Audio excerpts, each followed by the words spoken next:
অ্যাঙ্গুলারের ক্ষেত্রে আমরা যখন কোনো এপিআই নিয়ে কাজ করি বা হচ্ছে কোনো একটা এপিআই কল দিই, তখন আমরা জানি যে হচ্ছে সাবস্ক্রিপশন নিয়ে কাজ করতে হলে আমাদেরকে আনসাবস্ক্রাইব করা লাগবে। এখন আনসাবস্ক্রাইব করার হলো অনেকগুলো ওয়ে আছে। যেমন হচ্ছে যে যেমন গেট ব্লগ পোস্ট, এটা একটা সাবস্ক্রিপশন। সো এখানে আমি একটা সাবস্ক্রিপশন এড করে এটাকে আমি আনসাবস্ক্রাইব করতে পারি। তো প্রবলেমটা হচ্ছে প্রত্যেকটা সাবস্ক্রিপশনে যদি এখন এই আনসাবস্ক্রাইব, তখন আমাদের প্রপার্টি এড করা লাগে। তো এই জন্য একটা গুড ওয়ে হচ্ছে যে takeUntil ব্যবহার করা। কারণ takeUntil এর কাজ কি? তো যেহেতু একটা অবজারভেবল হচ্ছে একটা স্ট্রিম, যতক্ষণ পর্যন্ত এই সাবস্ক্রিপশনটা লাইভ আছে ততক্ষণ পর্যন্ত অবজারভেবল ডাটা রিটার্ন করতেই থাকবে। তো takeUntil এর কাজ কি? takeUntil যখন ব্যবহার করা হয়, takeUntil এর ভিতরে মূলত একটা অবজারভেবল না। এই অবজারভেবল যখনই কোনো একটা ভ্যালু ইমিট করে, তখন আর এই সাবস্ক্রিপশনটা কাজ করে না।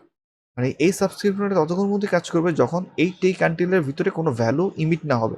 যখনই কোনো takeUntil এর ভিতরে কোনো একটা ভ্যালু সে ইমিট করবে, এই ডেস্ট্রয় প্রপার্টিটা যখনই কোনো একটা ভ্যালু ইমিট করবে, তখন আর এই সাবস্ক্রিপশন কাজ করবে না। তবে বেস্ট ওয়ে হচ্ছে যে অ্যাসিং পাইপ ইউজ করা। অ্যাসিং পাইপ ইউজ করা কিভাবে? যেমন হচ্ছে যে আমরা যদি হচ্ছে কোডটুকু বাদ দিয়ে দিই।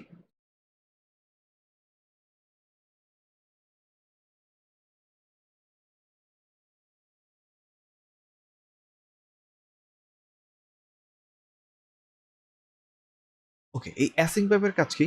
অ্যাসিং পাইপ হচ্ছে একটা ইমপিউর পাইপ। যখনই কোনো একটা চেঞ্জ ডিটেকশন হবে, তখনই হচ্ছে এই জিনিসটা নতুন করে সে রেন্ডার করবে। অ্যাসিং পাইপের ক্ষেত্রে আমাদের আনসাবস্ক্রাইব করা কেন লাগে না?